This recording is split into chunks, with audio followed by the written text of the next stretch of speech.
Okay, so welcome. We'll go ahead and get started, and we're actually beginning exploration of one of the Pathwork books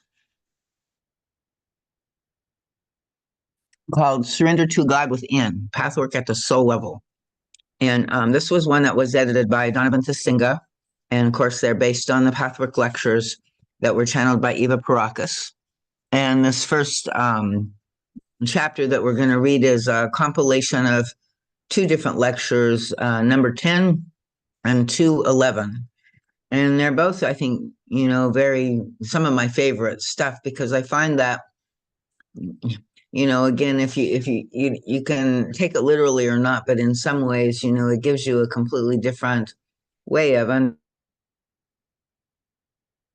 understanding, a purpose of life here on Earth. And to me, that's kind of what a cosmology does. And it's not something that is like that we can prove or anything, but we can feel into, and it makes sense of things in a way.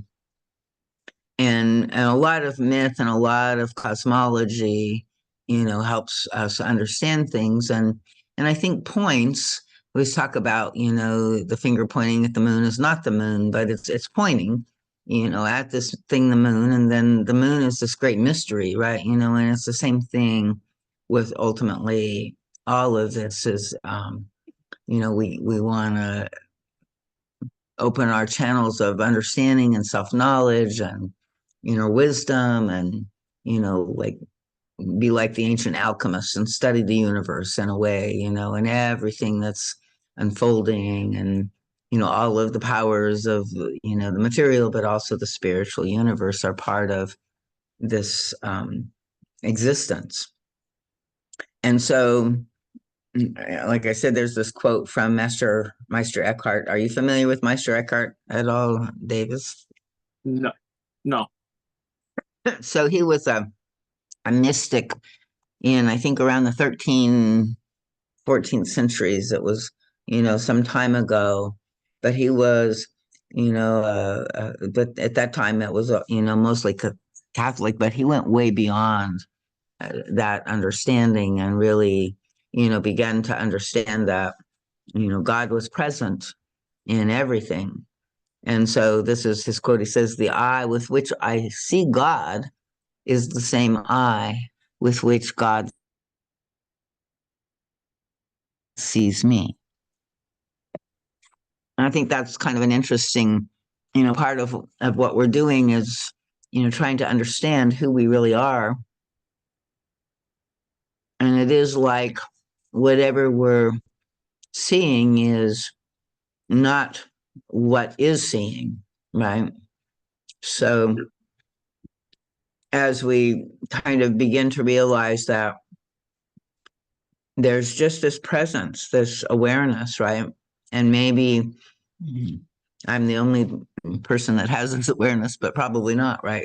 Like this awareness exists, I think, in everything. For me, it's in the trees, it's in the breeze, it's in, all of nature for sure. And also, I think it's, an evolutionary force. So it's, material, but it's spiritual. It's, everything has God within it, is sort of the one way of looking at this. And so he goes on to talk about, sort of introduce these three lectures of the Pathwork Guides. He says they're among the earliest delivered by Eva Paracas, and they describe complex spiritual truths in a style that is simultaneously challenging and approachable. Several concepts appear here that are repeatedly interwoven through the body of the Pathwork material. One is that we, in this incarnation, and many others, have come to Earth with a particular mission, a task of purification and transformation. The real self carries with it into incarnation aspects of separated consciousness that must be brought into union so that universal love can flourish.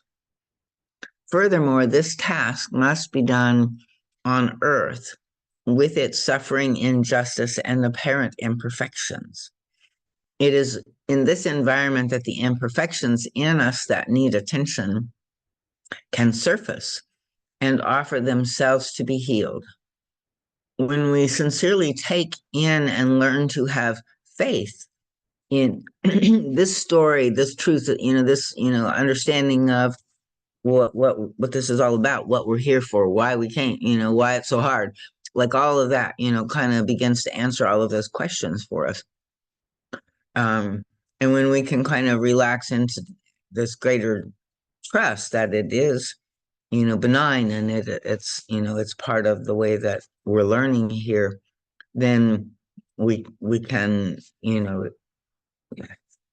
learn more quickly, more easily, and we open more to the blessings and the joy and have a greater understanding of life, which, is a blessing in itself. And so another central teaching is the importance, the absolute necessity of looking into all aspects of ourselves, especially those parts that we might not like. It is only in fearlessly exposing and accepting the negative in us that we can transform and free the energy that it has been holding. So does that make sense to you? Is that some of the studies that you've been exposed to at this point, Davis?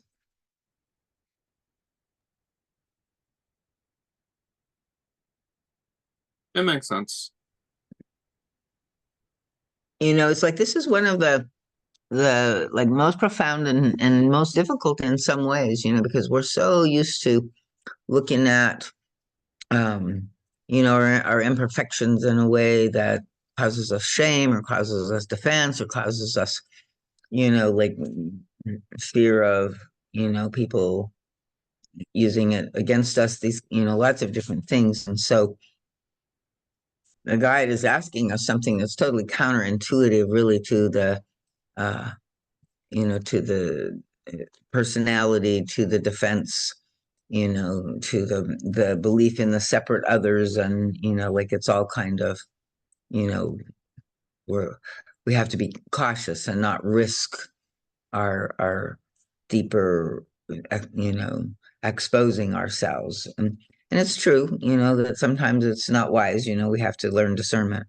But in a way, it's mostly about knowing our own selves and fearlessly exposing ourselves and accepting ourselves within ourselves, and really accepting that there is negative in us and not always justifying everything, but actually looking, for, and this is the work with the lower self, to see where we can, recognize and own that, right? And so whenever we are in a situation that has some difficulty, if we can take that self-responsibility and look there, then, we can learn and we can grow in a good way. And sometimes what we see, we can act on and change in some ways and, make a difference. So, it's always a beautiful thing to be able to fearlessly expose and accept the negative in us, that we can transform and free the energy that it has been holding.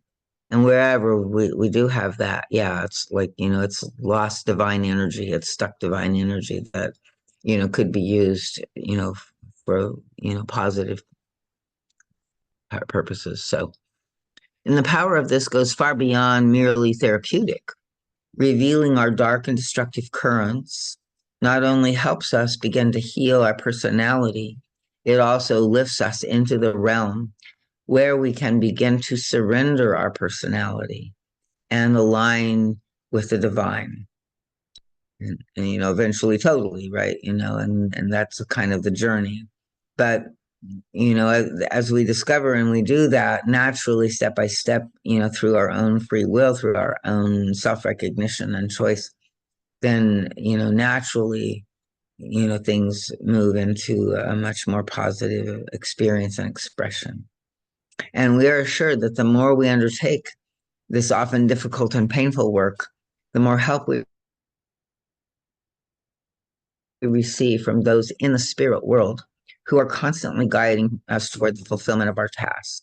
So, in this understanding, we do have all kinds of help.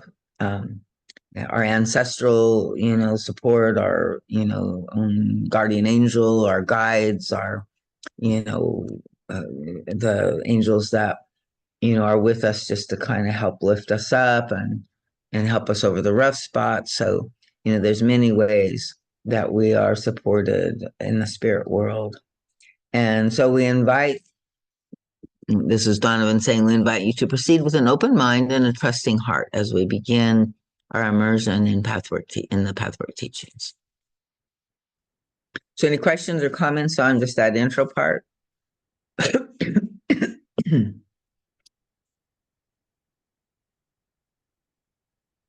It's I can see and felt being supported by something external, something out of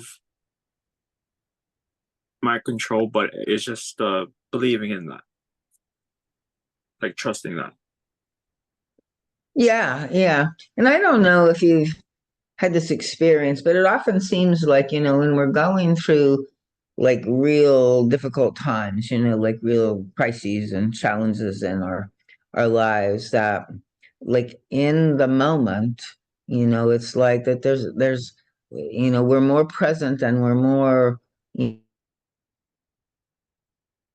like navigating sort of in the light than maybe we would we had been before, or it's like the crisis has got our attention. We're being really present. In that presence we feel the sense of clarity and maybe a little more calm, where ordinarily we would have been all reactivated and stuff like that. So sometimes I feel like that in trying times the angelic realm draws near and kind of buffers us and soothes and supports and helps us go through times that might ordinarily just kind of shake us off of our foundation too much. And my one of the places in the Pathwork, the guide says, like God never gives us more than what we can handle. And also, that like what we're facing, like actually, helps us understand, our own inner reality, our own inner capacity and strength. So, it's like to kind of again trust, like you're saying, trust that what is here for you is part of a grand design. And it's a design that is actually not even superimposed on you. It's a design that actually comes through you. It's like in a way, this is what this part of this lecture is saying. So let's go ahead and start with chapter 1. So the kingdom of God is within. And the guide says, I greet you in God's name, my dear friends. I bring you blessings. It is difficult to understand the real meaning of the teaching that the kingdom of God is within. You imagine that this refers to a mood, therefore to some unreal thing that cannot be grasped. People only take for real what they can see and touch. Feeling states cannot be seen or touched.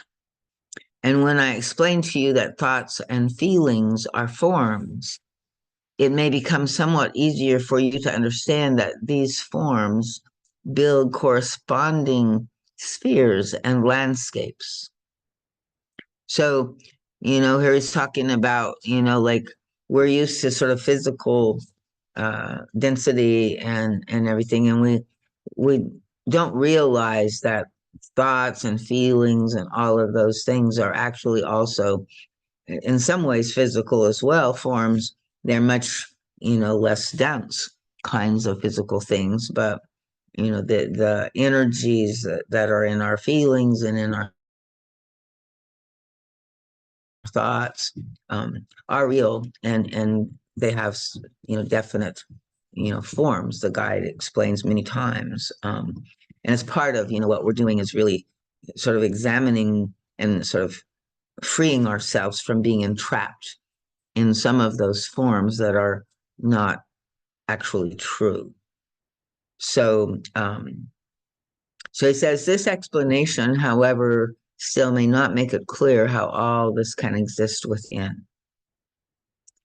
Human beings believe that there is no space within for landscapes and spheres, and difficult as it is to explain this with words, I still want to try to lead you to the further insight into spiritual states. So, this is something that is kind of interesting because we do have this huge, vast inner realm, but we don't really understand how to connect with it or how to, be aware of it so much because we're kind of under this illusion that sort of what is inside of us is just this space within our skin, mostly composed of muscle mass and nerve and tissue and bone and whatever, and so, the inside of something, it doesn't make sense to say that, the whole universe or, feel it, everything is in this inner space, including the kingdom of God. And yet, that's where we're just kind of limited because of the way that we think about the center space. And if you actually don't entrap it in a thought form and like pay attention and just notice your inner space of awareness and what all exists inside of it, you'll be amazed that, it's a whole worlds are inside of there in some ways. And so, when we talk about, just as time on Earth is different from its true reality and spirit, it is also with space and spatial dimensions, like above, below, right, or left, are concepts that you can grasp in your earthly habitat, but they do not exist in that way in the spiritual dimension. When human beings divest themselves of their bodies, they go inward into the spiritual worlds because the whole universe is actually within the human being. This is a fact. So, I mean, that's kind of an unusual statement. It's not that it's the only, path that would say something like that, but for many people, I think that's not widely recognized or understood and may, feel sort of, I mean, oftentimes we imagine that we go up and out to heaven, beyond this earthly realm, right?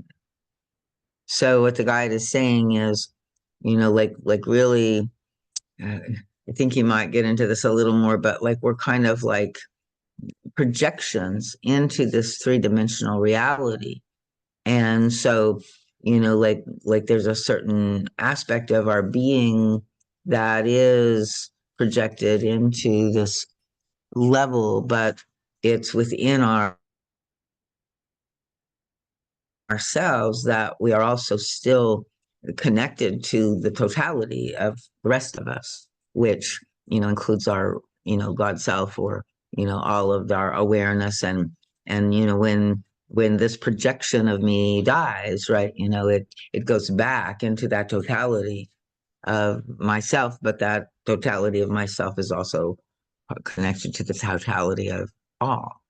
So there's a kind of, withdrawal of the life force of the divine from out of the projection into three-dimensional physical form and reality and into this particular life experience. So any comments or questions? The previous statement, when human beings divest themselves of their bodies, they go inward into the spiritual worlds because the whole universe is actually within the human being. That's powerful and something to be afraid of. Well, Why do you say sort it's of. something to be afraid of? I mean, yeah, I'm just, it is a very powerful statement. What causes fear? Um,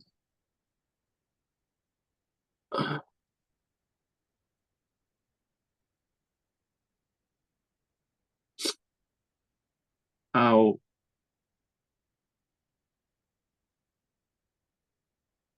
our inner projection result in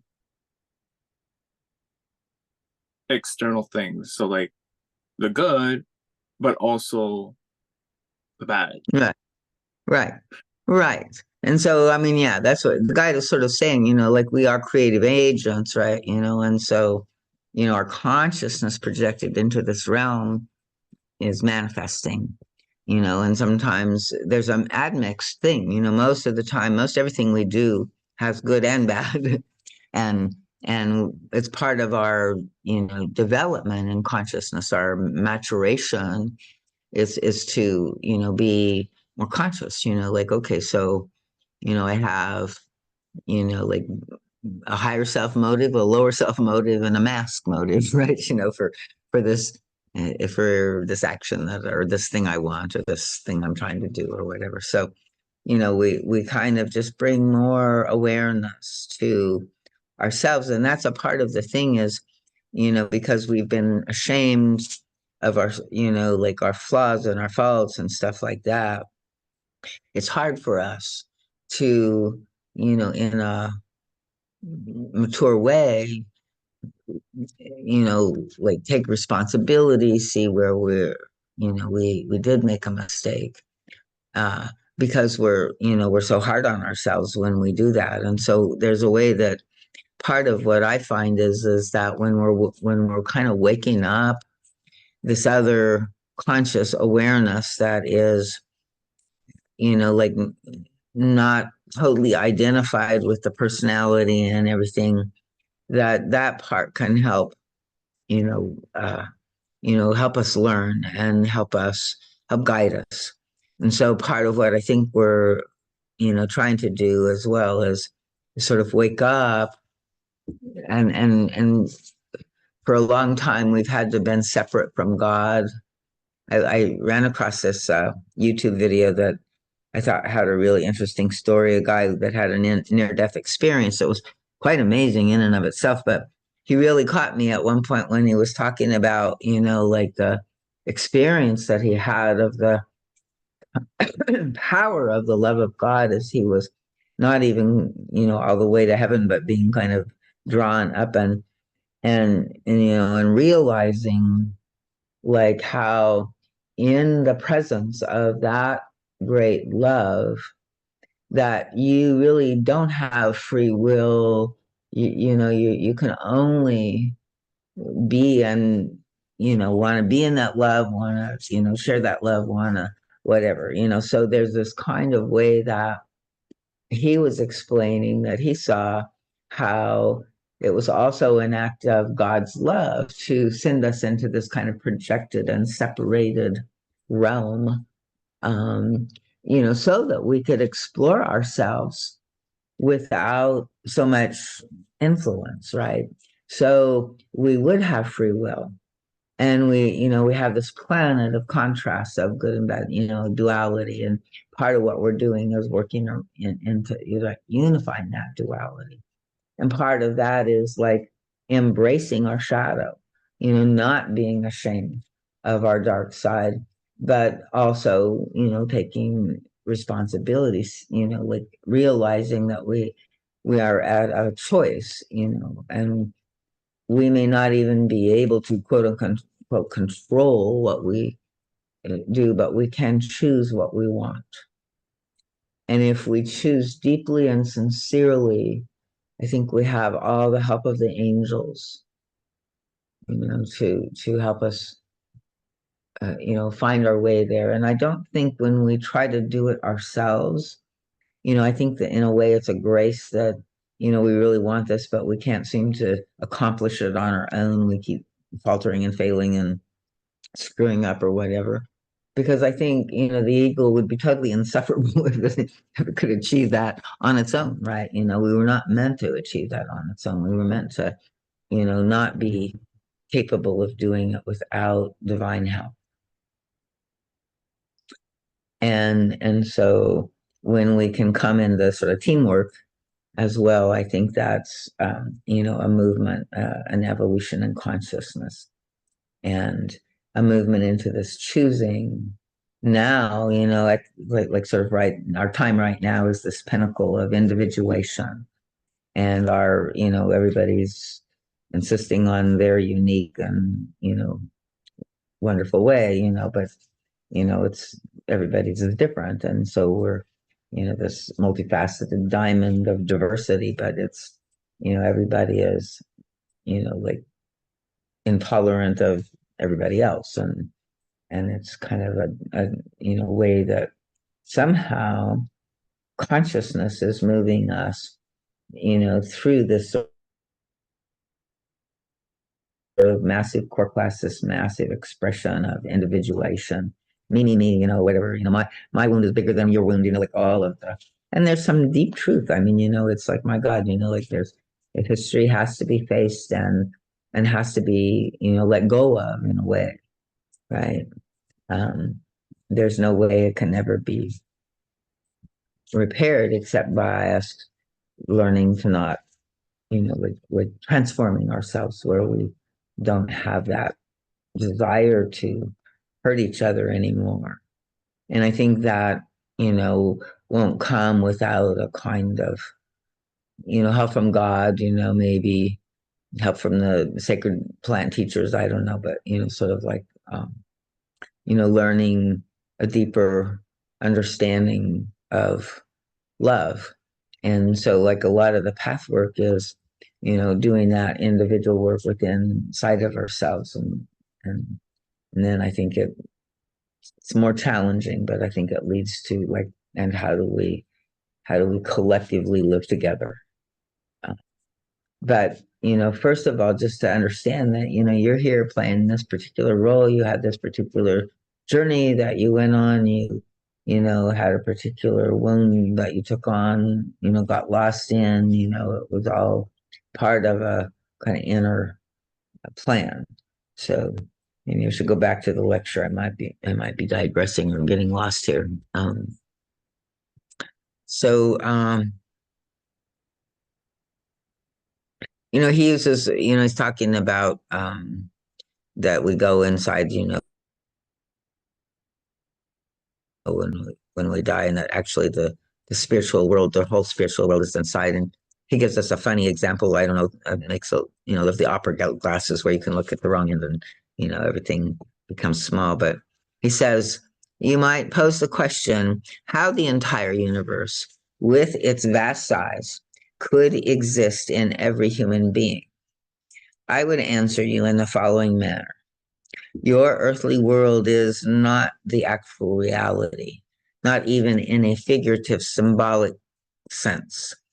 It is a reflection, an image in a mirror, a projection of the real. I wish to stress again, when I speak of inner reality in this context, I do not merely refer to a psychological or emotional state. The inner reality is the wide, vast universe. You, as a personality, stand on the borderline. On one side is this wide, vast, endless, infinite inner space of divine creation, in which every conceivable state of consciousness, expression, and condition exists. And on the other side is the outer void that has to be filled with consciousness and light, with love and life. Your material body is the boundary, the border state. The consciousness behind the body is the carrying agent whose task it is to bring one's inner reality into the void. So, it's almost like we're, channeling our reality into the void, and almost like quantum reality, it's like it takes form somehow. and through that we experience and have these learning experiences that I don't know that we could always, we could get in other ways. She says the only difficulty is that those in this border state often forget that the inner reality is the real world, or even that there is such a world beyond the realm of matter. So there, many people, there's no other, reality besides 3D, right? And then even people that kind of know 3D know, like, well, if you're at the atomic level, there's all this vast empty space, right? And you know, particles like are zipping around, so it's kind of like, what world, but I think there is this way that also indigenous and peoples, always have sensed. I mean, I go out and I look at a tree, and if I look at it with my mind, yeah, I can see board feet or, shades in the wrong place or something like that.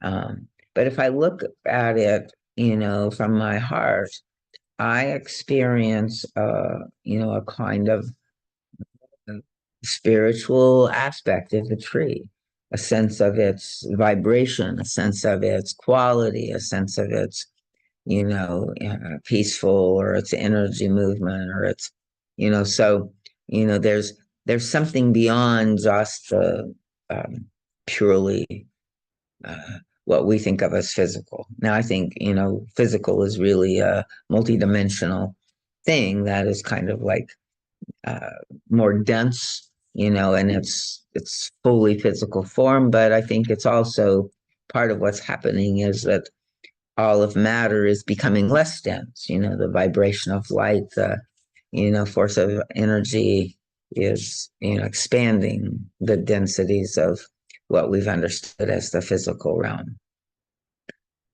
So the darkness of the limited mind makes it almost impossible to conceive of an actual world existing within or through you that leads to reflected reality.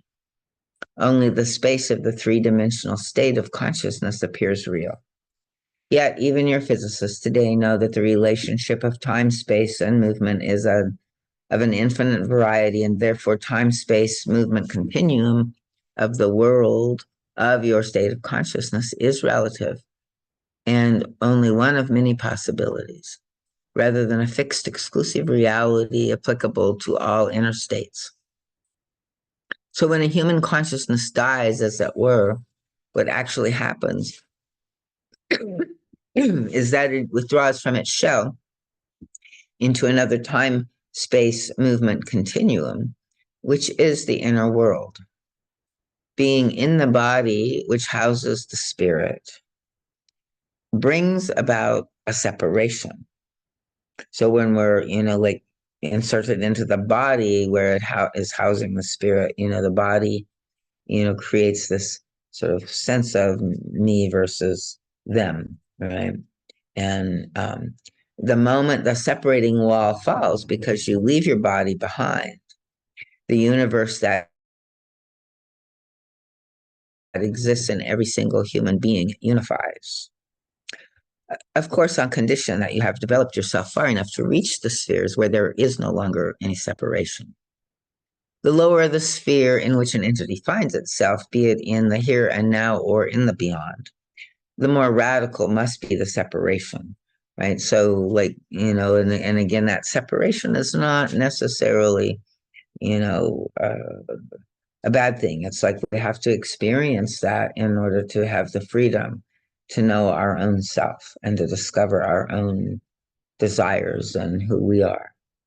So, just as time, space, and the relationship of movement to time and space within your specific reality are results of a corresponding state of consciousness, so are landscapes, objects, conditions, natural laws, the atmosphere, the climate, also results of specific states of consciousness.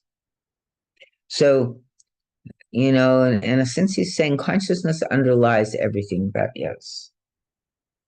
You know, that there's a kind of energy and consciousness in the wind, in the stones and the rocks in the landscape, in the um, different states of emotion, and conditions, of poverty or lack and loss.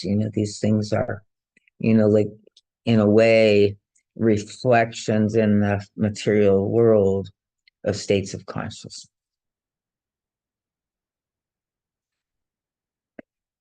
Your inner world is thus a total product of your overall state of consciousness. In this inner world, you connect with others whose overall state of consciousness approximates your own, so that you share a commonly created sphere of temporary reality. This same rule applies, of course, to this earth sphere, with the only difference being that the inner states are externalized on earth in a way that often makes it more difficult to discern the inner reality. So I don't know if that made sense, but like in the other world, if we're outside of the physical realm, there are, like sort of inhabiting certain states of consciousness, and there's a kind of where consciousness approximates our own, we can share a commonly created sphere of temporary reality. But and on the Earth sphere, there's a slight difference in that, it's it's everybody's, and we're different, and so there's a kind of way to just it makes it more difficult to discern the inner reality. But it's also, we can feel it within our own self. We can our own. So you also know that your own consciousness is not just one unified state, right? And you consist of many aspects of consciousness. And we read this a little bit in the last lecture we did, which may often be in total disagreement among themselves and whose states of development may vary widely. So, this is again, I think, really a mirror, like in some ways, just like we're one person or one soul, and we have all of these different aspects and states of consciousness within us, often in conflict, that humanity also is like one entity with many different parts in conflict. And so as we work within our own self and our own consciousness with our own conflicted parts and bring them into unity, I think that also helps in the larger world. It helps us heal, and I think it also helps, the collective heal.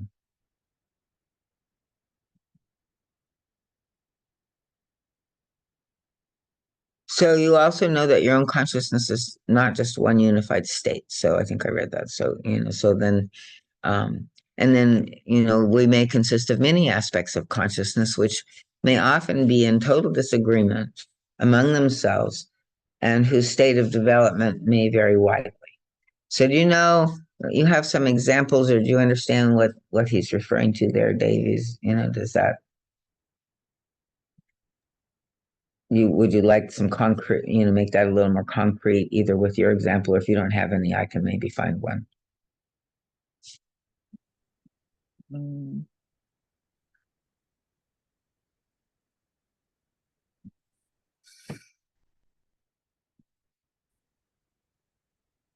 I can't think of a concrete example. Like the only thing that's coming up, what's really coming up here is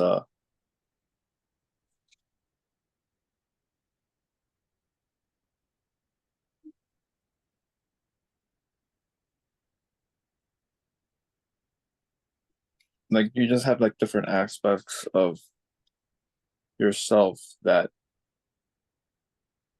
are dis disagreeing with each other. So like they have like different desires, and it's kind of like reflecting like even if you're not necessarily aware of it either. Right. Yeah. Yeah, that's what he's talking about. I mean, it's all kinds of levels, like that idea of desires. I think, some ancient philosophers, psychologists, like almost every one of our, different desires is, can be in conflict, like our desire, you know, natures of different organs and different aspects of our embodied self like are often in conflict, or that part of us is in conflict with our super conscious, or our belief that we shouldn't do something like that, or we shouldn't follow these addictions or these desires that we have, and so we split ourselves that way, and then we also often judge our qualities of imperfection, and so there's this kind of top dog and the underdog, that's always getting criticized and judged. And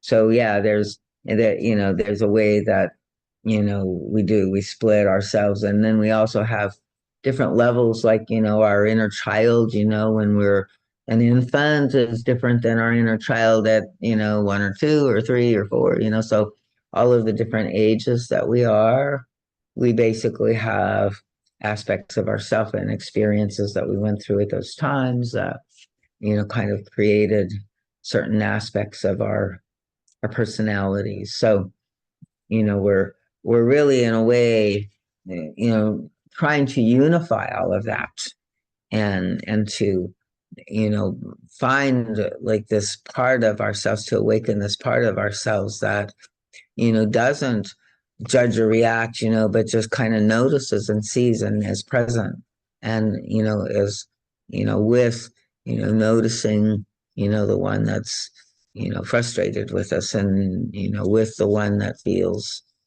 frustrated with the frustrated one, like we're just we can really work through it all. And this kind of work that I'm doing now with interrelationship focusing, I think, is one of the most powerful ways I've found to kind of work with all of these parts, and work with this unification of them, and awaken this unifying aspect of ourselves. So I'm, kind of uh, been, kind of sharing about that a lot, and a lot of my workers are getting exposed to that, um, and stuff. So uh, I don't know if you want to.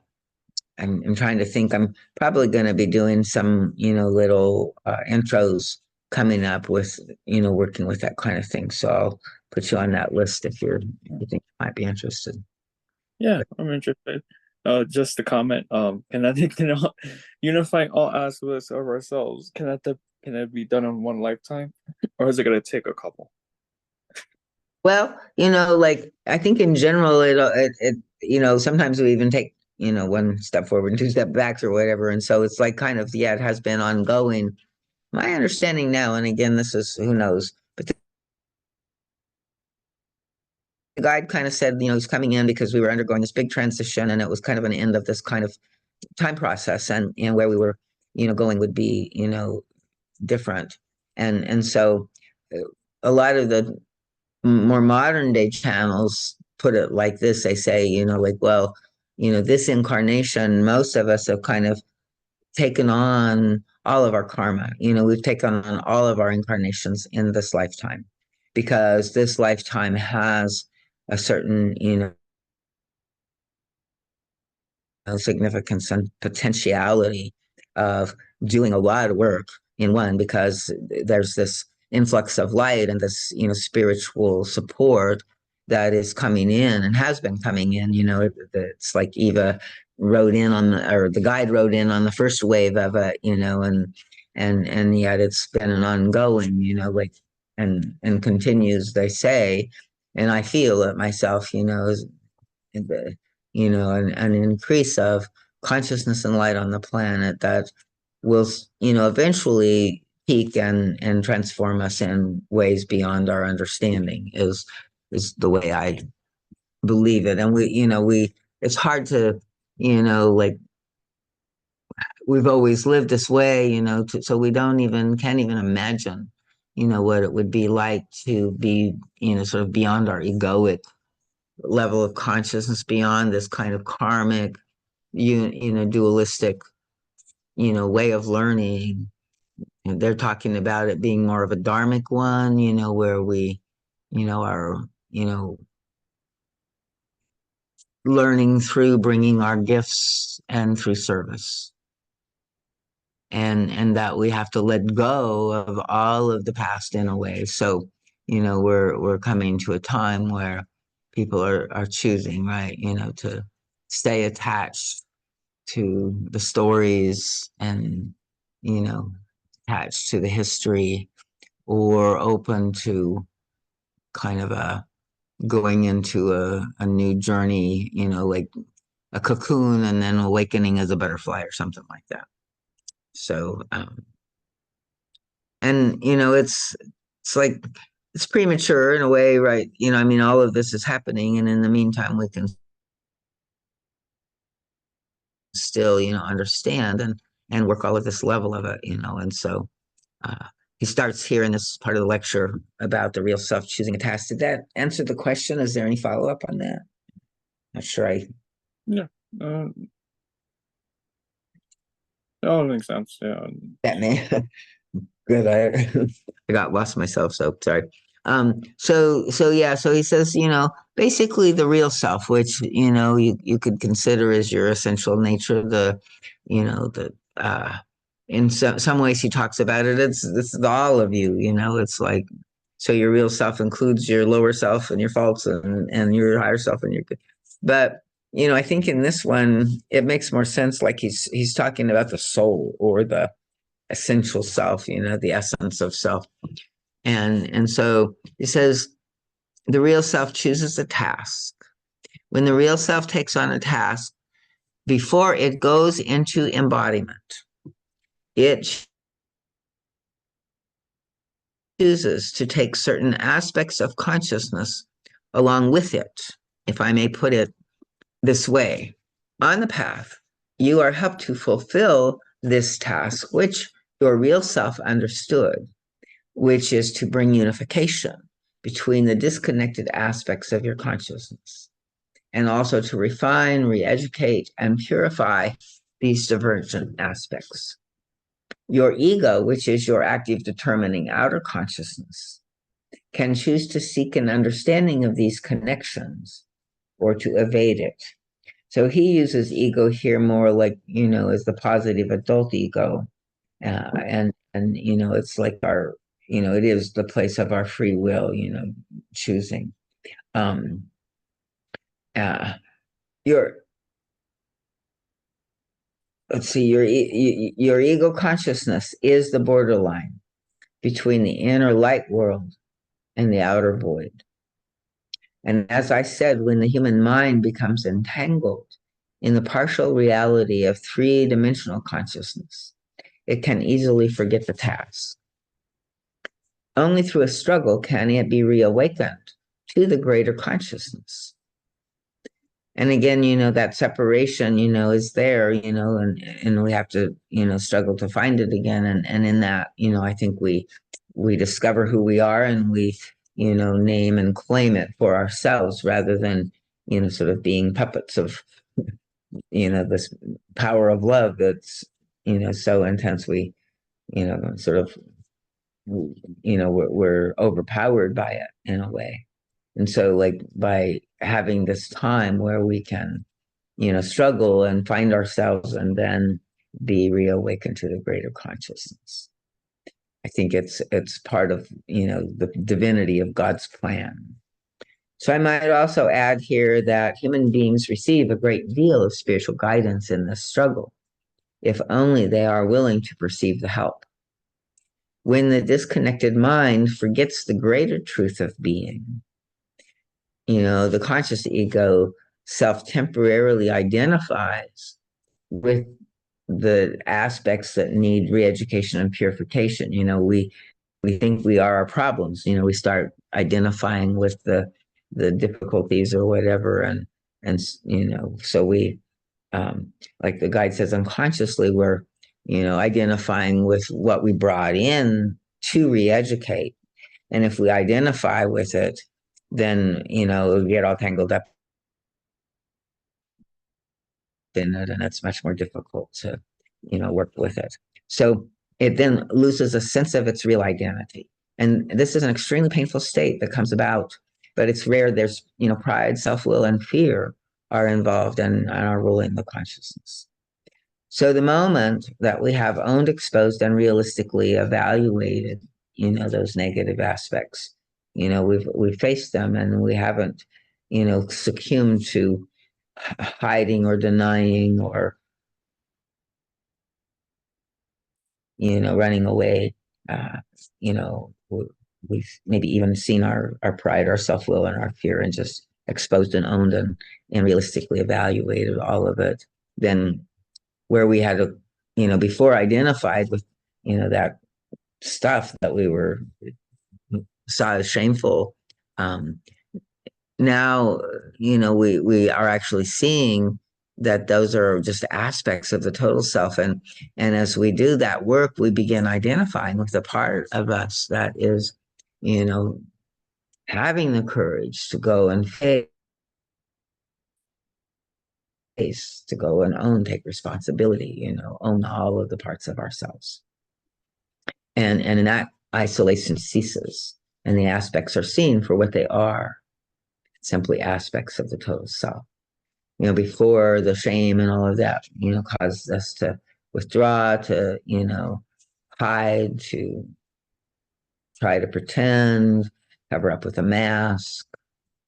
And so, we couldn't really embrace ourselves. We couldn't really accept, and just be conscious of everything, right?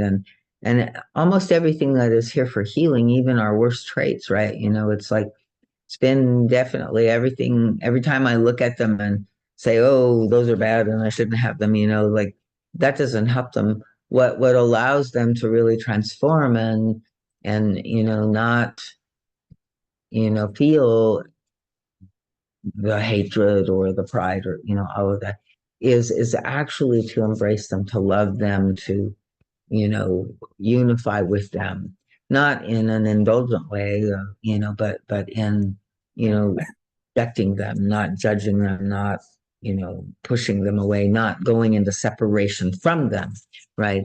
Which is the act of the lower self. And so everything that we're facing and seeing, we have to embrace, we have to, welcome in and, we don't identify with it, we don't become it, but we see, how it's part of us, how it's, been hurt, how it's doing the best it knows, how it's, wanting and needing something, and, maybe there's a better way, or maybe there's some other things, but, we can accept that that's who we, with us and as part of our task, and if we're, blessed and God, helps us, we can probably transform it in this lifetime, but it's not always guaranteed. You have to take more than one. Right?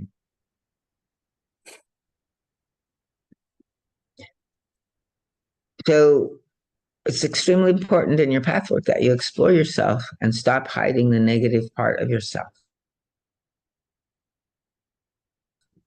For the more you hide it, the more you lose yourself in it, and the greater the desperation of the illusion becomes. Only when you take the courage and adopt the humility to again and again acknowledge and expose the negative parts of yourself does the miracle occur. You will then no longer secretly identify with those parts of you which you wish to hide. Paradoxical as this may seem at first glance, the more you expose your destructive part, the more you know your beauty, the more you expose your inner hatred and all its derivatives, the more you know of your already existing state of love that can then shine through. So exposing the lower reveals the higher. Just imagine, my friends, the incredibly painful predicament you put yourself in when you hide that which you are most ashamed and afraid of. It is precisely because of this hiding that you compound the very attitude you most hate in yourself. You make them infinitely worse through the concealment. And then you become more and more convinced on deep levels of your consciousness that they constitute your real being. This vicious this vicious circle makes you more determined to hide, and therefore you feel more isolated, more negative, and more destructive, just because of your methods of hiding. For hiding always requires projecting your real guilt onto others, blaming, whitewashing the self, hypocrisy, and so on. And therefore you become more convinced that the hidden part is the ultimate you, for whom there is no hope. So does that make sense? Like we basically become more and more convinced of our, badness in all of this if we don't expose, if we can't embrace it ourselves. Your true task must begin by exposing all of you. I have said it so many times because there just is no way around this aspect of spiritual development. All the seekers of spiritual growth who avoid this delude themselves and must at one time or another encounter a rude and painful awakening. You must go through this process. You must expose all parts. Yet such an exposure also brings in its wake the awareness that the worst opinion of yourself is never justified, no matter how ugly the traits and attitudes may be that you have hidden. They are never justified because these parts are only isolated aspects of the total consciousness, which your real self has taken charge of. And as you go through these steps, you become aware of your higher self, not as a theory or a philosophical premise, but as a simple reality, right here and now. You experience yourself as the real entity you are, have always been, and will always be, no matter what the isolated aspects of consciousness fabricate in the way of delusion and folly. This is indeed a great and wonderful task. In the process, you learn about your inner reality and all its various aspects and levels of consciousness. You see the outer event in relationship to your inner landscape.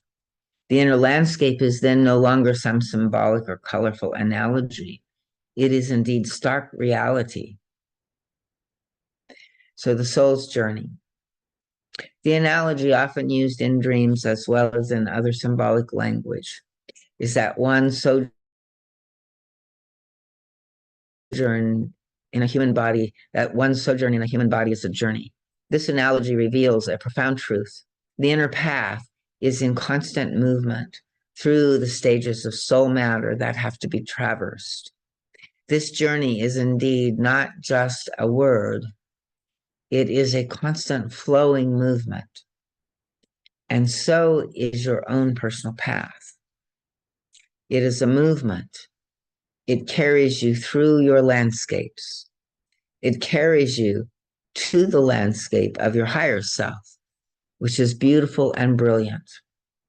But if the task you have come to fulfill is left behind, you will not experience this beautiful landscape too often because you get stuck and stay in the landscapes of these other aspects of your consciousness, which you have not yet united and integrated with the real self. What happens when you withdraw after a lifetime into the inner universe with these various aspects of your personality? You live in them alternately. The aspects you have not succeeded in unifying with the higher self remain separated fragments in their own self-created worlds. You must occasionally reside in these separate worlds. The amount of time, for lack of a better word, depends on the intensity of each state. Each will indeed be a world like this material world, for example, but with different conditions, dimensions, and laws, which appear to be the only reality for as long as your mind is fixed on them. Just as this sphere seems the only reality while you are exclusively focused on it. And I don't know if you've ever experienced this, but sometimes, I'll get into an emotional reactive place, and I'll be convinced that the world, is doing this or looks like this, or this is the only thing that's real in the world, or, the world is, seriously harming me or whatever. And it's, like I kind of eventually wake up out of that, like and realize, oh, like I was like in this sphere of consciousness that just kind of lives and responds and reacts as if that's the main and only reality there is, it's like the main story, the most important thing. And, I think we kind of work through and fall into those spheres because, they are for us to waken up out of them and become conscious enough to recognize them, and hopefully instead of you know being caught up in them, to be able to make a different choice and then integrate them, right? So that's what we're in the process of doing. But I'm at the place where I can see, like how powerful these are sometimes, and how we live through these different realities in different sequences, right? So 1 minute I'm feeling, quite peaceful and harmonious, and then the next minute I'm in this other realm of some kind of hell realm, where the whole world is out to get me in some way or another. So it's very interesting to begin to just notice how maybe things move. Your world seems a little more dreamlike. You're moving in and out of different states, and it feels more, desperate, like distinct aspects of consciousness as you move and into through and out the other side of something, and then you recognize, oh, I was there, and we begin realizing that there's all of this that's happening. So while your consciousness is focused on any of these other worlds, you forget your real identity. You function just as a human being does, not knowing your real divine identity, as long as you only identify with the less developed aspects of your being. And then indeed, the sojourn in the lower worlds of those aspects seems final for as long as it lasts.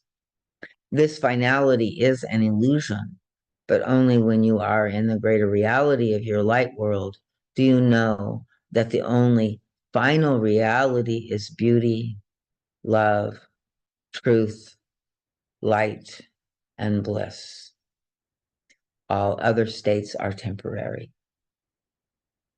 Beyond a certain level of development, every single spiritual being reaches a stage of purification where it is capable of surrendering to the divine flow, dissolving itself and melting into it.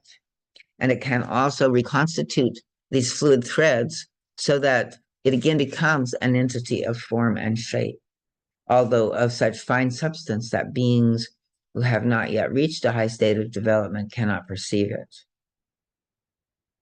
Everyone can experience a faint echo of this blissful feeling of melting into oneness when overtaken by a feeling of immense bliss. You can perhaps sense how much longing there is in you to dissolve the self, not only in the union of love, but also in the great experience of the soul when it is lifted high and close to God. In whatever way this may happen, through nature, music, meditation, or simply when the breath of God touches the human being. Then you really feel that your body limits you and you wish to break the limits so that you can surrender to the stream and mingle with it. Perhaps you have never thought it in these terms, but you probably will confirm that at times you have known such feelings. The less purified the soul is, and I do not refer only to faults and weaknesses, but also to anxieties and unhealthy currents, the more the person fears self-surrender, in spite of yearning for it. The more spiritualized the soul, the less it will resist the surrender. And surrender is this whole huge other, work that, is done, working with the will aspect. And we've done a lot of work in the pathwork with emotional processes and looking at the underlying traumas and dynamics and our feelings. But there's a piece of the work that is most important in this acceptance, and being with and surrendering to what is.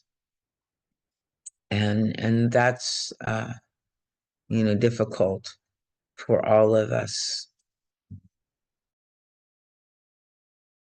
but it's the work at hand. So some human philosophies have grasped this, and through such insights, these philosophies have come to the conclusion that this state is the final destination of humanity. I guess he's talking about the surrender state. However, this is not true, or maybe the flow state. Although there is a melting and dissolving, the individuality, the I consciousness is not lost. So again, I guess, there's often some kind of confusion in, meditation traditions and stuff, or just, when we think of enlightenment, and union in consciousness, does that mean the individuated self, is gone? And I think it's a different experience in some ways, but I think that, yeah, we still have an I consciousness. And so again and again, those beings will contract the fluidal threads and from the state of pure being move into the state of doing, right? And so in that, there's the will and the action. And in the stage of doing, one has to become a complete and harmonious form. And since God is creator, that is doer, this process takes place within God as well. The active element of God that creates contracts over and over again into the purest and most perfect form. So the flow, becomes, form, and thus the element of God that simply is and sustains, consequently also dissolves itself. And these concepts are difficult for human beings to integrate. And I may, actually go back and read this again because it's been a while and I don't quite follow here. Usually the way I sense it, is, that there is this sort of expansion and dissolving into the flow of being, and then, yeah, to act, you know, as an individual, the contraction, takes place. And there's, also a kind of individual action that can happen in the flow that feels like a kind of balanced and harmonious movement, um, sort of almost like surfing. I've heard it talked about, surfing the moment, the now moment, and and in the way the doing in that now moment arises out of the state of being, and so you're just in that state of being, and doing just naturally flows forth, and it's not like your outer self plans, chooses, or decides. Maybe your outer self aligns with God's flow and will and becomes a servant and instrument of, you know, uh, an aspect of God that can be used for God's purposes. And so then we find ourselves maybe being configured in certain ways in certain circumstances.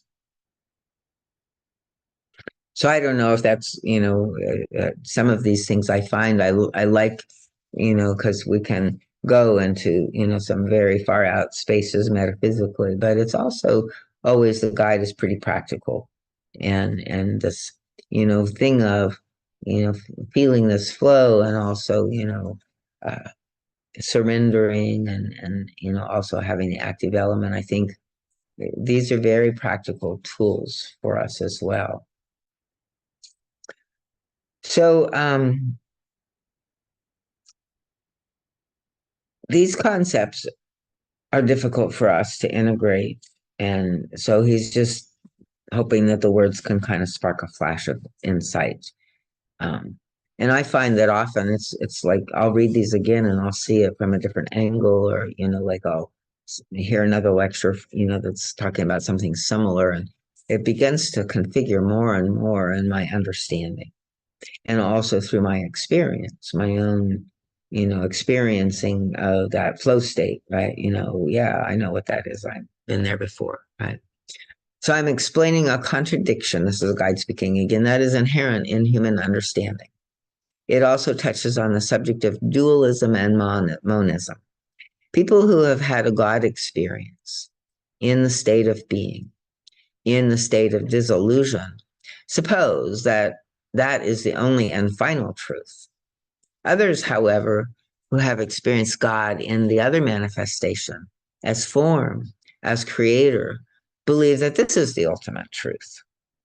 So here is the origin of the contradiction. And I tell you that both God experiences are equally true, right? So, here we kind of have like somewhat of the difference between the active God in history of the Judeo Christian and Islamic tradition and sort of the more, Hindu, Chinese concepts of, like meditation and the God and the being states and stuff like that. But it's kind of like, I like the way the guide always does this is he takes these dualistic things that we've been in a struggle around, and he unifies them and shows how they can be both and. And so I think this is only one question here. He says, are there any questions? You have explained to us that our reality is only a mirror of the true reality. I cannot understand this. When we touch a tree, for example, the bark is so real to us. Answer. It is just as difficult to clarify this as to understand it. And if you cannot grasp it today, that does not matter. Later, maybe in 1 or 2 or 5 years, suddenly a light will be shed on the problem. You will have an inkling, a sense of what it means, and then these words will affect you in a different way. Certainly, what you touch is real or seems to you real. When you touch a mirror, that is also real. You feel the mirror. Let us assume you do not know that the living being reflected in the mirror is warm and blood flows in its veins, and thus you do not know how that being is actually experienced in touch. You could then mistake the mirror image for the real person. Imagine the relationship between the two realities somewhat like this. You do not know how anything in the reality of which you are not conscious feels to the touch, looks to the eye, sounds to the ear. It's a vaster consciousness. For you, the ultimate criterion is in touching, hearing, or seeing, because you have no basis of comparison. And for now, you lack higher spiritual perception. So, he's saying, largely, we can kind of keep working to imagine. And he often says it's good to try to visualize, these states that he's describing, or that we're longing to move into, or, that is somehow different. And so like I like to work with, presence, with that sense of conscious being, like for instance, the Gurdjieff meditation. I think that's the end of the chapter. Yeah. So our next one is choosing your destiny. Let me stop sharing. And um, like there's this meditation that I learned a long time ago. It's probably familiar to a lot of people, that this is kind of this way of remembering ourself by saying, like, okay, I have a body, but I'm not my body, because I'm aware of my body. And so the part that is aware, is the self, not the body, right? And so it's like we can't kind of turn around and look at that self that's perceiving the body or whatever else. So, and then it goes on, I have, thoughts, but I'm not my thoughts, because I can be aware of my thoughts. And therefore, that part of me that is aware is the self, and the thoughts are an object of awareness. And then, I have feelings, but I'm not my feelings. Same thing. Um, so anything that we can observe is really not us, because who I am ultimately is the observer, the one that's looking. And that one that's looking can't quite turn around and look at itself, right? It's what it's looking through. And yet there are qualities of this observing, and we notice that we can have an observer that's a critical, kind of part, but this particular higher self, is awareness, is purely open, purely present, no content, right? And no attitude or, aspect. It's usually, compassionate, uh, accepting, welcome, just curious, noticing. So, this is a part that we try to cultivate, and from there meet all of the other parts, because that's what those parts need to, be received and kind of manage this integration work. So I think that's kind of a wrap. How are we doing? Any last words or comments on your Uh, part? my question to all of this is like, why come into a human body then?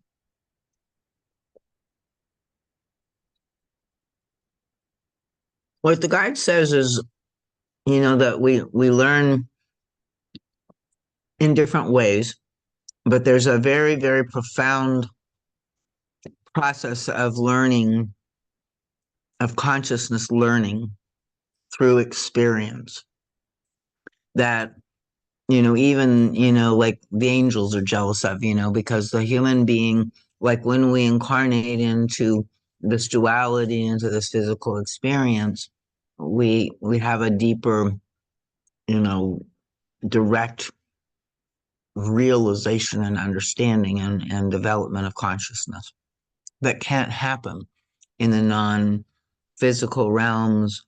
Um, there are different forms of learning. Like we said, we're kind of moving from a karmic one to a dharmic one, which will be less painful, more easy, and enjoyable.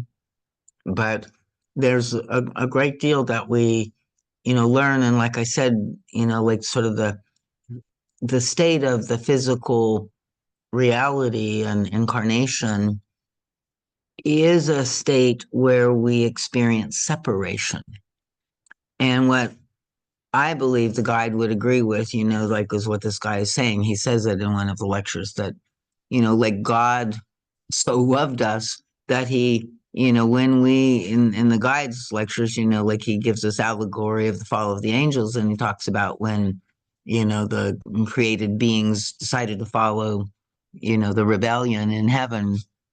Um, God kind of shrugged his shoulders and said, well, when they return, they'll be better gods than before, right? Because there's something about, like descent, going into limitation, going into, these experiences in an incarnated way that is, somehow we can't learn as easily any other way, if at all. And certainly I know, the awakening of compassion, and the human heart kind of qualities seem to somehow be connected. The people that have a great life, whatever, they're usually not as, compassionate and, caring maybe as people that have had some difficulty. And I mean, it goes both ways, and people can have too much difficulty and, be fractured and unable to care as well. But, like I believe that we take on these difficulties, right, to season us, to, develop, uh, our capacity for self-love and for love of, life, all life, the planet, the other beings on the planet. And I think we have to develop a kind of empathy and compassion that, if if we lived in an awareness that it didn't matter, it was all, like not so real, or, it was, you know, or we didn't even ever have to go in. It was, or if we went in, we experienced it kind of like a computer game, and we're just going through these things in our avatars. I don't think it would help us grow in the same way. So that's one answer. And yeah, I think it's a good question. I think, what is, when you say that, do you have a feeling like that life is a big pain in the butt and way too hard, and God should have never given us such a challenge in the first place, or what? How do you feel about that? Like, why is life, uh, it sounds like it seems difficult to you, or unfair, or problematic somehow. No, I've just figured it'd be much easier to go. If we weren't in a physical, Yeah. yeah. Well, yeah, for certain it would. Yeah. Like when the lion lays down. When we don't have to kill to eat, or like there's many built-in systems of pain and struggle.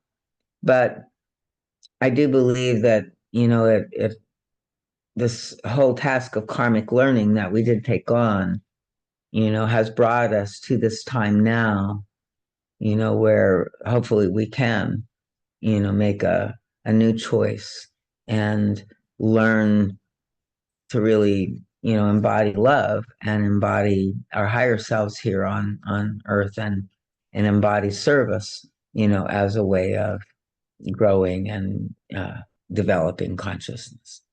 So, but it's free will still, and everybody is choosing. In some ways, that's what we're kind of going through right now, is for everybody to be individuated and make their choice. And terms of which world, if they want to continue in a kind of karmic, dualistic, and one that's more attached to the past, and to the tit for tat, kind of way of justice, of fairness, right? Um, you can do that, right? But for those of us that might be ready to sort of let go and kind of recognize, well, it's like, okay, first it was them, taking, feuding with me, and then it was, my clan feuding with them. And, like this thing has just been going on, forever, and it's never going to stop unless we just decide we don't want to do it anymore. Right. And try, to figure out how to care.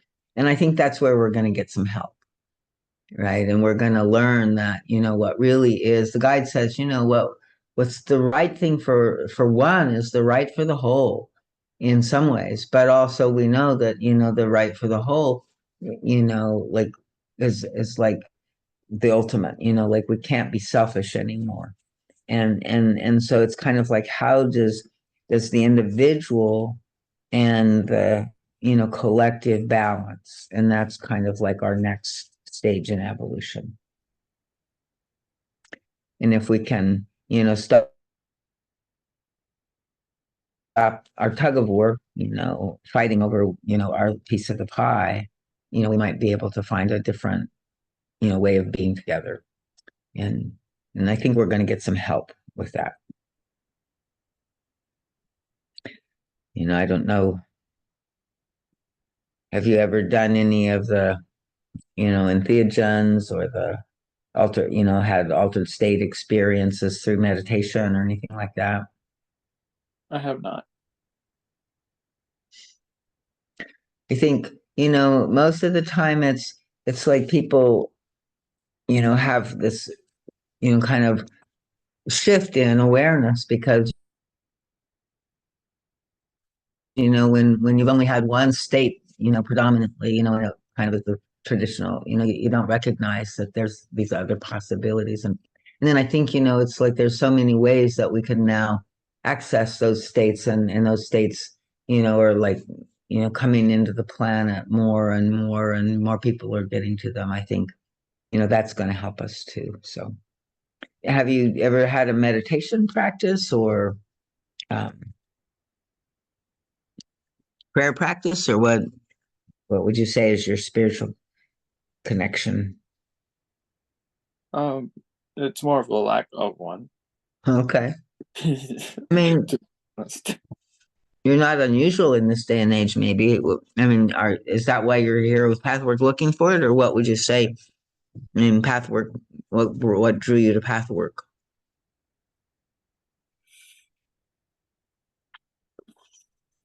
Not the spiritual part, just the kind of the psychological part.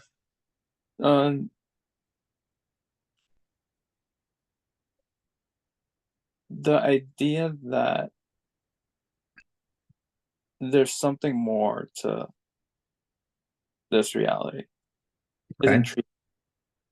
Okay. Yeah. Me too. I think I was born, like I got to figure this out. There's got to be more than what meets the eye. And so I spent a lifetime looking, and I mean, I always, tell myself, well, who knows, the pathwork's the ultimate, but it makes sense to me. And, every time I've used it, it works. Is a very practical path. And it also, like is a much better, more life-giving story than the typical egoic story out there, materialistic or, you know, whatever people are chasing after. Yeah. So, it definitely was why I, like found the path and stayed with it. Mhm. But yeah, I had done a lot of kind of metaphysical and spiritual exploration in other systems and stuff even before that, and continue. I think the path work is good about, it's not saying this is the only answer, so I listen to lots of podcasts and other, uh, spiritual teachers and other systems a lot. So okay.